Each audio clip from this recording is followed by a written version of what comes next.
देखिए, परिवारवाद क्या है? आपके उदाहरण दिए जाते हैं कि क्या वो परिवारवाद नहीं है, क्या वो वंशवाद नहीं है? हम भी जा रहे हैं जनता के बीच में जयराम जी की उपलब्धियों को लेकर, उनकी सरकार की उपलब्धियों को लेकर। काश इतना विकास किया होता जी। कि अपने काम गिनाते, श्रद्धांजलि के नाम पर वोट ना मांगते, देश के टुकड़े करने की बात करते, कांग्रेस उनको स्टार प्रचारक बनाती। ये कह देना कि कारगिल युद्ध नहीं था, उसमें जिनकी शहादत गई उसका कोई मतलब नहीं था। भारतीय जनता पार्टी ने कार्यकर्ता के रूप में चेतन ब्राटा जी लंबे समय तक काम करते रहे जी। युवा मोर्चा में काम किया, आईटी सेल में काम किया। टिकट ही सब कुछ नहीं, चुनाव लड़ना ही सब कुछ नहीं है। इसलिए भावुक होकर या जनता के दबाव में आकर ऐसा कोई कदम नहीं उठाना चाहिए। और माननीय मुख्यमंत्री जी ने जिसको भी चुना है सोच समझकर चुना होगा। इस पे कोई, मुझे लगता है, कोई प्रश्न चिन्ह वाली बात नहीं है। जी। नमस्कार, लाइव टाइम स्ट्रीम में आप सभी का स्वागत है। मैं हूं मनोज ठाकुर। हिमाचल प्रदेश का केंद्र के साथ अगर नाते की बात करें तो दिन प्रतिदिन गहरा और मजबूत होता जा रहा है, क्योंकि देश के यशस्वी प्रधानमंत्री नरेंद्र मोदी जी एक तरफ उनका जुड़ाव हिमाचल प्रदेश के साथ है, और दूसरी तरफ अगर हम बात करें तो प्रधानमंत्री नरेंद्र मोदी के फेवरेट मंत्रियों में से एक हिमाचल के हीरे अनुराग ठाकुर जी हिमाचल प्रदेश की बागडोर संभाले हुए हैं। और सौभाग्य की बात है कि आज हमारे साथ गुफ्तगू करने के लिए हमारे साथ यहाँ पर मौजूद है अनुराग ठाकुर जी। आपका बहुत बहुत स्वागत है। धन्यवाद आपका बहुत बहुत। जी। तो केंद्रीय मंत्री हमारे साथ मौजूद है, और केंद्रीय मंत्री जब साथ में होते हैं तो डेफिनेटली राष्ट्र के मुद्दों की बात, समस्याओं की बात होती है। लेकिन हिमाचल प्रदेश में इलेक्शंस भी है, बाई इलेक्शंस है, 3 विधानसभा क्षेत्र के और 1 लोकसभा का। तो अभी दौरा करके भी आए हिमाचल प्रदेश का, और बहुत कुछ जानने की कोशिश करेंगे। हिमाचल प्रदेश की जनता भी एक्सपेक्ट कर रही होगी कि क्या कुछ केंद्रीय मंत्री अनुराग ठाकुर जी के दिमाग में चल रहा होगा। सर, सबसे पहला प्रश्न आपसे ये पूछना चाहेंगे, किस तरह से आप इन चारों इलेक्शंस को देखते हैं, 3 विधानसभा क्षेत्र के और 1 लोकसभा का? क्योंकि एक से ज़्यादा जगह पर यह देखा गया है कि कहीं ना कहीं जो है वो भाजपा में थोड़ी ठनी है, चाहे वो हम अर्की की बात करें, जुब्बल कोटखाई की बात करें या फिर फतेहपुर की बात करें। क्या संभावनाएं आप देखते हैं? देखिए, किसी भी चुनाव में बहुत सारे लोगों की इच्छाएं रहती हैं चुनाव लड़ने की, लेकिन पार्टी को किसी एक व्यक्ति को चुनना है और पार्टी प्रयास करती है कि चुनाव जीतने वाले को चुना जाए। कई तरह के समीकरण रहते हैं, और जिसको भी पार्टी ने टिकट दिया है सभी कार्यकर्ता उसके साथ पूरे मन से लगते हैं ताकि उनको चुनाव जिताया जा सके। हर चुनाव की और हर चुनावी क्षेत्र की अपने अपने समीकरण रहते हैं, अपने अपने मुद्दे रहते हैं। विशेष तौर पर विधानसभा चुनाव हो और उपचुनाव हो तो निश्चित तौर पर एक तरफ से प्रयास रहता है जो सत्ता में है कि हम सारे चुनाव हम जीतें। विपक्ष के पास मौका होता है कुछ कर दिखाने का, तो हम भी पूरी ताकत के साथ चुनाव लड़ रहे हैं ताकि चारों के चारों चुनाव हम जीतें। जी। अर्की की अगर बात करें तो मंत्री जी वहाँ पर देखा गया कि गोविंद राम शर्मा जी पहले जो है वो एक तरह से बागी हुए, और उन्होंने कहा कि मैंने जो है वो सेंटर में जाकर भी बात की है, आपसे भी बातचीत की है, नड्डा जी से भी बातचीत की है, बहुत से लोगों से बातचीत की है।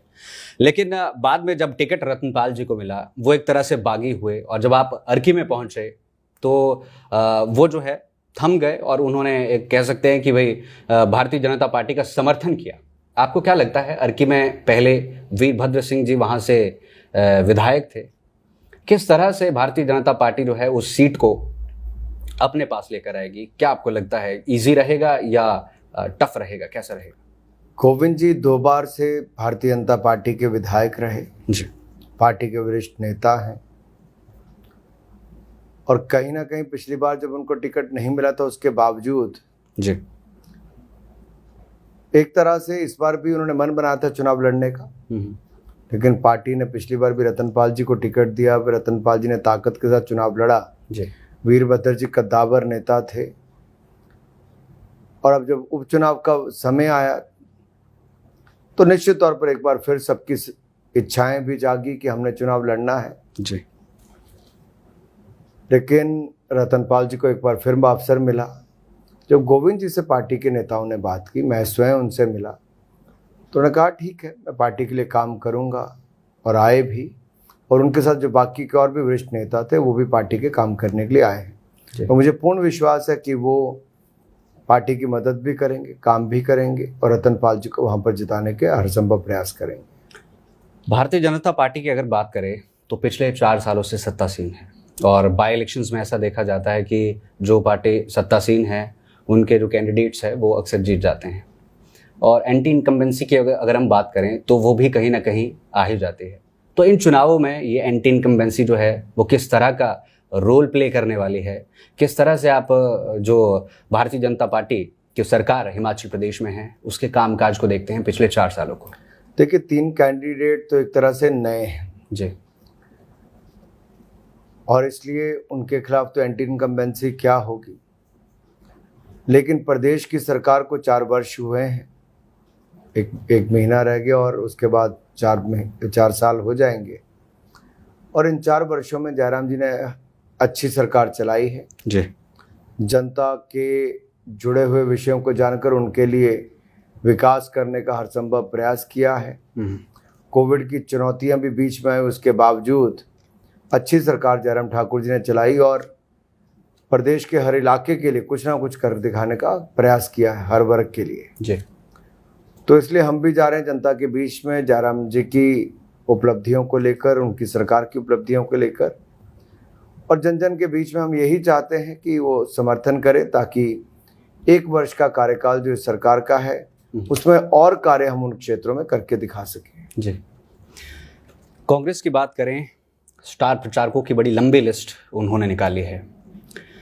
भारतीय जनता पार्टी की अगर बात करें तो आप और मुख्यमंत्री जयराम ठाकुर मुख्य रूप से स्टार प्रचारक के रूप में अपनी भूमिका निभा रहे हैं और रोल प्ले कर रहे हैं।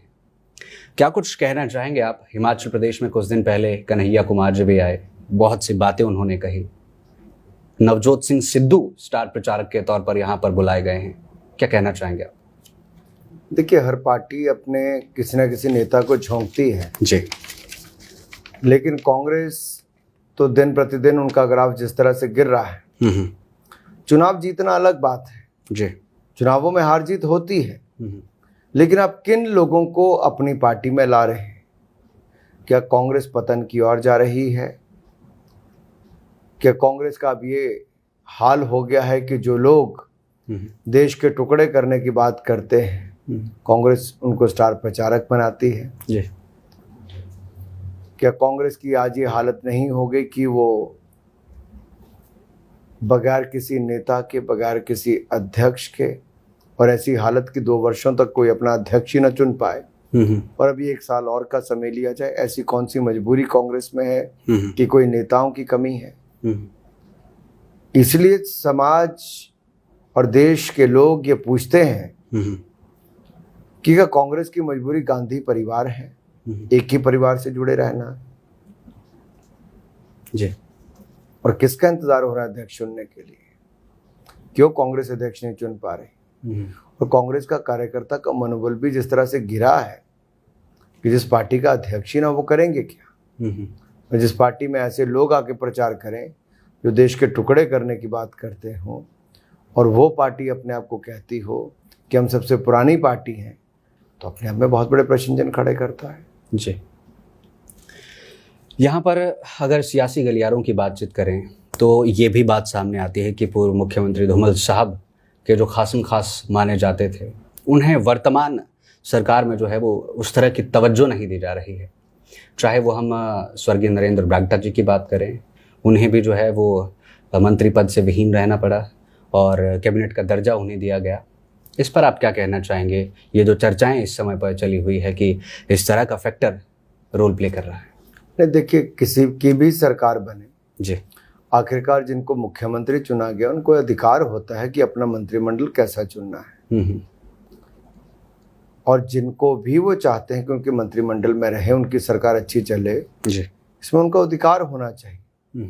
और माननीय मुख्यमंत्री जी ने जिसको भी चुना है सोच समझ कर चुना होगा, इस पे कोई, मुझे लगता है, कोई प्रश्न चिन्ह वाली बात नहीं है। जी, भारतीय जनता पार्टी की बात करें सर तो अक्सर देखा जाता है नए नए नियम जो है वो इसमें इम्प्लीमेंट होते हैं, जैसे पहले जिनकी उम्र ज़्यादा हो गई थी उन्हें टिकट नहीं मिला। और इस बार अगर हम बात करें, हिमाचल प्रदेश में भी जो खुलकर सामने आई है कि जो परिवारवाद कि जिनके पहले कोई जो है वो पॉलिटिक्स में रहे हैं, उन्हें इस बार टिकट नहीं दिया गया है। यहाँ पर विपक्ष जो है वो इस समय पर ये हवाला दे रहा है कि हिमाचल प्रदेश में अगर केंद्रीय मंत्री अनुराग ठाकुर जी की भी बात की जाए, आपके उदाहरण दिए जाते हैं कि क्या वो परिवारवाद नहीं है, क्या वो वंशवाद नहीं है? इसे आप किस तरह से देखते हैं, क्या कहना चाहेंगे इस पर? देखिए, परिवारवाद क्या है? अगर मुलायम सिंह जी के बाद अखिलेश यादव जी पार्टी के मुखिया बनते हैं, जी, राहुल गांधी जी, सोनिया गांधी जी, राजीव गांधी जी, इंदिरा गांधी जी, ये सब एक लंबी कड़ी है कि एक ही परिवार के लोग एक ही पार्टी के मुखिया बन रहे हैं जी, या और ऐसे जो बाकी राजनीतिक दल हैं उनकी ऐसी हालत है। लेकिन भारतीय जनता पार्टी में बिल्कुल जमीनी स्तर से उभरे हुए नेता, जिनके परिवार से शायद दूर दूर तक कोई नहीं था, वो भी पार्टी के अध्यक्ष भी बने, प्रधानमंत्री भी बने। हमारे यहाँ पर कोई भी कार्यकर्ता किसी भी पद पे बैठ सकता है। और हाल ही के अगर आप उदाहरण देखेंगे, उत्तराखंड में 2 मुख्यमंत्रियों का बदला जाना, कर्नाटक में येदियुरप्पा जी का जाना, गुजरात के मुख्यमंत्री का बदले जाना और साथ साथ पूरे मंत्रिमंडल का बदले जाना, ये केवल भारतीय जनता पार्टी में हो सकता है। कांग्रेस में तो अभी भी देख लीजिए पंजाब में हालत क्या है, 1 अनार 100 बीमार। अभी भी किसी को हजम नहीं आ रहा। पहले तो सब अमरिंदर जी को हटाने पे लगे थे, अब एक दूसरे में बंदर बांट चले कि कौन ताज पहनेगा। तो ये मुझे लगता है बाकी पार्टियों की तरह भारतीय जनता पार्टी नहीं है। यहाँ जमीन से जुड़े हुए लोग, कार्यकर्ताओं को आगे आने का अवसर मिलता है और जिसने पार्टी के लिए कार्य किया उसको समय समय पर मौका मिलता है। मंडी संसदीय क्षेत्र की अगर हम बात करें, इस समय पर भारतीय जनता पार्टी की एक तरह से साख हम कह सकते हैं और पूर्ण जोर यहाँ पर लगाया जा रहा है इलेक्शंस जीतने के लिए। मुख्यमंत्री जयराम ठाकुर और खुशहाल ठाकुर जो है वो जगह जगह जाकर जन संबोधन कर रहे हैं और इवन आप भी जो है वो हिमाचल दौरे पर आए हुए हैं, जन संबोधन कर रहे हैं। कांग्रेस पार्टी ने यहाँ पर संवेदना का कार्ड खेला है। संवेदना के नाम पर जो है वो वोट मांगे जा रहे हैं, श्रद्धांजलि के नाम पर वोट मांगे जा रहे हैं। और भारतीय जनता पार्टी की अगर बात करें तो कारगिल को लेकर एक बयान सामने आया है। क्या आप कहना चाहेंगे किस दिशा में ये चुनाव जा रहे हैं? क्या हम कहीं मुद्दों से तो नहीं भटक रहे हैं? चाहे वो बेरोजगारी की बात करें, महंगाई की बात करें, और जो श्रद्धांजलि के नाम पर वोट मांगी जा रही है उस पर आप क्या कहना चाहेंगे? देखिए, विषय विपक्ष को कोई भी उठाना उठाए, लेकिन सैनिकों के मान सम्मान को ठेस ना पहुंचाए। ये कह देना कि कारगिल युद्ध नहीं था, उसमें जिनकी शहादत गई उसका कोई मतलब नहीं था। आप देखिए, उस समय भी जिस तरह से पाकिस्तान की ओर से घुसपैठ हुई, भारत के एक हिस्से पर कब्जा हुआ और जितनी ताकत के साथ हमारे वीर सैनिकों ने पाकिस्तान की सेना को खदेड़ा भी, मार गिराया भी और भारत का एक एक इंच का टुकड़ा वापस लिया, वो अपने में काबिल तारीफ है। सबसे ज़्यादा शहादत हिमाचल प्रदेश से वीर सैनिकों की हुई। 4 परमवीर चक्र विजेता मिले, उनमें से 2 हिमाचल प्रदेश के कैप्टन विक्रम बत्रा और राइफलमैन संजय कुमार जी को मिले। ये अपने आप में बहुत बड़ी योगदान था हिमाचल के वीर सपूतों का और हिमाचल के ही कांग्रेस के नेता उसको मिट्टी में मिलाने में लगे हैं और उनकी जो शौर्यता है, वीरता है, उसको नीचा दिखाने में लगे हैं, केवल अपने राजनीतिक लाभ के लिए। दुर्भाग्यपूर्ण है। ब्रिगेडियर खुशहाल ठाकुर एक ऐसे हीरो हैं जिनका फौज में बहुत बड़ा योगदान रहा। वो रिटायरमेंट के बाद भी समाज से जुड़े रहे, जनता के लिए आवाज उठाते रहे, वर्षों तक पार्टी के साथ काम करने के बाद अब उनको टिकट मिला है। तो जो सेना में सीमा पर डटा रहा, अब वो संसद में भी डटकर मंडी लोकसभा क्षेत्र की आवाज उठाएंगे। कांग्रेस कह रही है कि भाई इतने साल विकास हुआ, इतना कुछ हिमाचल प्रदेश के लिए किया गया, तो क्यों ना हम श्रद्धांजलि के नाम पर वोट मांगे। काश इतना विकास किया होता जी। तो विकास के अपने काम गिनाते, श्रद्धांजलि के नाम पर वोट ना मांगते। काम नहीं कर पाए थे, इसीलिए इस तरह का रुख करना पड़ रहा है। जी। जनता समझदार है, जनता सब समझती है और जनता जानती है कि भारतीय जनता पार्टी ने जिस तरह से देश को आगे ले जाने का काम किया है, प्रदेश को आगे ले जाने का प्रयास किया है, मंडी के लोग निश्चित तौर पर भारतीय जनता पार्टी को वोट करेंगे, ब्रिगेडियर खुशहाल ठाकुर को जिताएंगे। जुब्बल कोटखाई की बात करें, समीकरण इस बार कुछ ऐसे बने कि पहले एक चेहरा सामने आया चेतन ब्रागटा का, जब उनके पिता का स्वर्गवास हुआ उसके बाद उनका भी ये कहना है कि मुझे जगह जगह जो है वो दौरों पर ले जाया गया। चेतन ब्रागटा आपके भी खास माने जाते हैं और राष्ट्रीय स्तर पर भी उन्होंने काम किया है। इस पर आप क्या कहना चाहेंगे कि पहले एक नाम प्रोजेक्ट हुआ, उसके बाद प्रोजेक्ट तो क्या कह सकते हैं कि भाई दौरों में रहा जो उनका कहना है, और उसके बाद एकदम से एक नया चेहरा सामने आ गया। आपको क्या लगता है कि इस तरह से जैसे ये यहाँ पर चेहरे बदले हैं, चाहे वो हम फतेहपुर की भी बात कर लें, इसमें पहले कृपाल परमार का नाम चल रहा था, फिर एकदम से जो पिछली बार बागी रहे थे बलदेव ठाकुर जी, उन्हें इस बार टिकट दे दी गई। इसे आप क्या कहना चाहेंगे? कहीं ये जो अंत क्षणों में फैसले लिए गए हैं, कहीं ये भारतीय जनता पार्टी पर भारी न पड़ जाए? देखिए, रिजल्ट क्या आता है वो तो मैं और आप नहीं जानते जी, लेकिन ये सही है कि स्वर्गीय ब्रागटा जी की मृत्यु के बाद भारतीय जनता पार्टी ने कार्यकर्ता के रूप में चेतन ब्रागटा जी लंबे समय तक काम करते रहे। जी, युवा मोर्चा में काम किया, आईटी सेल में काम किया और पार्टी ने भी उनको आगे रखा क्योंकि उस क्षेत्र से हैं, साथ में रखा। जी, और जो स्थानीय जनता की मांग थी उसको पूरा करके वहाँ पर जो भी मांगे थे उनको पूरा करने का प्रयास किया। जी, अभी टिकट ना मैं तय करता हूँ ना आप तय करते हैं, पार्टी का शीर्ष नेतृत्व तय करता है। जी, मेरा अपना व्यक्तिगत मानना है, हमें सबको पार्टी का जो निर्णय होता है उसको मानना चाहिए। जी, टिकट ही सब कुछ नहीं, चुनाव लड़ना ही सब कुछ नहीं है। पार्टी बहुत सारी बातें सोचकर निर्णय करती है। जी, इसलिए भावुक होकर या जनता के दबाव में आकर ऐसा कोई कदम नहीं उठाना चाहिए जिससे जिस पार्टी के साथ हम वर्षों वर्षों तक जुड़े हैं, जिस पार्टी ने ब्रागटा जी को बहुत कुछ दिया भी और ब्रागटा जी ने भी उस पार्टी के लिए रहते हुए बहुत मांग वहाँ के क्षेत्र के लोगों की उठाई भी, जी, सदा मुखर रहे। इसलिए मेरा मानना है कि चुनाव तो आते जाते रहते हैं, विचारधारा जिसके साथ हम जुड़े हैं उसके साथ हमें जुड़कर रहना चाहिए। सर, आप हिमाचल प्रदेश का दौरा कर रहे हैं और काफ़ी टाइट शेड्यूल आपका चला हुआ है, कैसा रिस्पांस प्रदेश की जनता से मिल रहा है? रिस्पांस अच्छा है, लोगों में जोश है और जनता, एक काम जरूर होना चाहिए कि वोट खूब पड़े, जी, वोटिंग अच्छी हो ताकि भारी वोट के साथ भारतीय जनता पार्टी के हमारे कैंडिडेट जीते। और ये भी जरूर है कि जनता के पास अवसर है अपने मतदान के माध्यम से अपनी बात को कहने का। जी, तो ये मौका है उनके पास हमारा समर्थन करने का, भारतीय जनता पार्टी के कामकाज को दिखाने का। मैं चाहता हूँ कि ज़्यादा से ज़्यादा ताकत में आए, बड़ा मतदान करें और हमें जिताएं। जी, अंत में एक दो प्रश्न आपसे ज़रूर पूछना चाहेंगे। हिमाचल प्रदेश की जनता आपसे बहुत कुछ उम्मीदें लगाए बैठी होती है हर वक्त ही, चाहे वो हम हिमाचल प्रदेश की पहले बात करें जब आप HPCA के अध्यक्ष रहे, PCCI के आप अध्यक्ष रहे, बहुत कुछ हिमाचल प्रदेश को मिला। धर्मशाला क्रिकेट स्टेडियम की हम बात करें जिसकी खूबसूरती निहारते जो है वो, चाहे वो हम फॉरेन क्रिकेटर्स की बात करें, सभी निहारते हैं। आने वाले समय में और क्या हिमाचल प्रदेश के लिए आपकी तरफ से नया देखने को मिलेगा? स्पोर्ट्स इंफ्रास्ट्रक्चर की अगर हम बात करें, क्या कुछ मिशन मोड, क्या कुछ आपके दिमाग में स्ट्रीमलाइट है?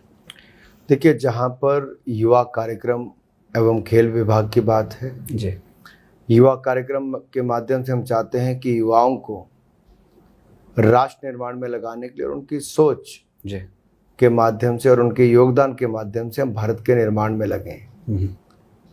तो हमारा एक प्रयास रहेगा एक बड़ा यूथ फेस्टिवल हिमाचल प्रदेश में हो जी, और इसके साथ साथ खेलों के क्षेत्र में कुछ ऐसा इंफ्रास्ट्रक्चर बने और कुछ ऐसे इवेंट्स हों जिसके माध्यम से हिमाचल प्रदेश में समय समय पर इवेंट्स भी हो, कोचिंग भी मिले जी और यहाँ के खिलाड़ियों को बाकी देश के बड़े खिलाड़ियों, विदेशी खिलाड़ियों के साथ मिलकर बहुत कुछ सीखने का अवसर मिले। जी चाहे वो हाई एल्टीट्यूड ट्रेनिंग सेंटर की बात हो, हाई परफॉर्मेंस सेंटर की बात हो, या जिन जिलों में अभी तक खेलों की सुविधाएं कम हैं उनमें भी सुविधाओं को दिया जाए और प्रशिक्षण के केंद्र भी बने। जी सर, अंत में आपसे एक प्रश्न पूछना चाहेंगे कि हिमाचल प्रदेश के खिलाड़ियों को आप किस तरह से देखते हैं, क्योंकि आपके भी अगर हम सोशल मीडिया पर बातचीत करें तो बहुत से ऐसे वीडियोस आए हैं जिससे हिमाचल प्रदेश के युवा तो गौरवान्वित महसूस करते ही हैं, देश के युवा भी खुद को प्राउड फील करते हैं कि हमारे स्पोर्ट्स मिनिस्टर ऐसे हैं जो रस्सी टप्पा भी खेलते हैं और टेबल टेनिस भी जो है प्रोफेशनली खेलते हैं। प्रदेश के खिलाड़ियों को कैसे आप देखते हैं? मुझे तो देखिए, मैं रात को 12:30 पौने 1 बजे भी आपके साथ इंटरव्यू कर रहा हूँ, पौने 1 बज गए। जी जी देखिए, मेरा मानना है कि हर व्यक्ति को फिटनेस का डोज आधा घंटा रोज, जी जब भी समय मिले आप अपने आप को स्वस्थ रखने के लिए आप आधा घंटा तो निकाल ही सकते हैं, तो निकालना चाहिए सबको। जी मुझे समय थोड़ा कम मिलता है, लेकिन जब आप लोग कहते हैं कहीं पे मैं किसी को खेलता देखता हूँ तो दिल करता है 5-7-10 मिनट उनके साथ लगा लिए जाएं। जी बहुत वर्षों के बाद मैंने टेबल टेनिस खेला, शायद 30 वर्षों के बाद, प्रोफेशनली खेला लेकिन, और वॉलीबॉल भी शायद लगभग 25-30 साल बाद खेला होगा। जी और स्किपिंग तो 23-24 साल हो गए होंगे मुझे लगता है। तो बहुत लंबा समय के बाद ये सब कुछ हुआ। वॉक करना, रनिंग करना एक अलग है, लेकिन कुछ भी गेम खेलना, एक्सरसाइज करना, ये बिल्कुल डिफरेंट है। जी तो मेरा तो आप सबसे निवेदन रहेगा, फिट इंडिया मोबाइल ऐप आप ये डाउनलोड अवश्य करें। जी आप अपने आप को थोड़ा और मदद ले सकते हैं मोबाइल ऐप की, जिससे कि आपको रोज़मर्रा में क्या करना है आप उस पर एक ट्रैक रख सकते हैं, जी उसमें compete कर सकते हैं और फिटनेस का डोज आधा घंटा रोज़ के माध्यम से अपने आप को फिट रख सकते हैं। एक बात और यहाँ पर कहना चाहता हूँ, जी हमने स्वच्छता अभियान चलाया है युवा कार्यक्रम विभाग की ओर से। 75 लाख किलो प्लास्टिक वेस्ट और कूड़ा देश भर में हमने इकट्ठा करने की बात कही, जी आज़ादी के 75 वर्ष मनाने के लिए। जी हम देश के कोने कोने में गए, हमारे कार्यकर्ता जो हैं NSS के वॉलंटियर्स, NY के वॉलंटियर्स, जहाँ भी जाते हैं जब उठाते हैं, मैं भी उनके साथ होता हूँ, तो प्लास्टिक की बोतल, चिप्स के पैकेट, ये सब प्लास्टिक वेस्ट लोग खाते हैं और सड़क पे फेंक देते हैं। गलता नहीं है, सड़ता नहीं है जी और कहीं ना कहीं ये एक तरफ से गंदगी भी फैलाता है और गलता भी नहीं है। जी अगर हर हिंदुस्तानी ये प्रयास करे कि अगर खानी भी है चॉकलेट, टॉफ़ी, कुछ भी, पानी भी प्लास्टिक की बोतल से पीना है, तो आप उसको एक जगह कहीं पर कूड़ेदान में ही फेंकें जहाँ पे वो रिसाइकल हो सके। जी अगर हर भारतीय अपनी जिम्मेदारी निभाएगा तो भारत स्वच्छ और सुंदर हो जाएगा। जी हमने 75 लाख किलो में से मात्र 15 दिनों के अंदर 50 लाख किलो प्लास्टिक वेस्ट पूरे देश भर में इकट्ठा किया है और मेरा पूर्ण विश्वास है अगले 10-12 दिन जो हमारे पास बचे हैं, उन दिनों में भी हम अपनी ओर से प्रयास करके इसको 75 लाख किलो से ऊपर ले जाएंगे। अगर एक संस्था ये कर सकती है तो बाकी समाज सेवी संस्थाएं भी आगे आए और समाज ये मन बनाए कि हम प्लास्टिक को सड़क पर नहीं फेंकेंगे, कूड़ेदान पर ही फेंकेंगे, तो हमारा भारत स्वच्छ और सुंदर हो जाएगा। क्या बात है, बहुत बढ़िया सोच। एक केंद्रीय मंत्री अगर इस तरह की सोच रखते हो तो हमें भी उनसे इंस्पिरेशन लेनी चाहिए। और आपने कुछ दिन पहले देखा होगा, चाहे हम हिमाचल की बात करें, एक प्रोग्राम था, वो खत्म हुआ, उसके बाद खुद बॉटल्स उठाने लग गए और फिर सारे कार्यकर्ता जो है वो बॉटल्स उठाने आ गए। इस समय पर हमारे बीच में हिमाचल प्रदेश का हीरा हम इन्हें कहना चाहेंगे, केंद्रीय मंत्री, प्रधानमंत्री नरेंद्र मोदी के फेवरेट मंत्रियों में शामिल, जैसा कि हमने आपको बताया, और बड़े बड़े विभागों की बागडोर ये संभाल रहे हैं। आज हमारे बीच में मौजूद रहे, हमने बाई इलेक्शंस के बारे में जानने की कोशिश की कि आखिरकार क्या कुछ जो है वो इनका कहना है, क्या कुछ इनके थॉट प्रोसेसेस है। मंत्री साहब, आपने कीमती समय दिया, आपका बहुत बहुत शुक्रिया। आपका आभार, धन्यवाद जी। देखते रहिए live Times TV for truest reporting. धन्यवाद। जय हिंद, जय भारत, जय हिमाचल।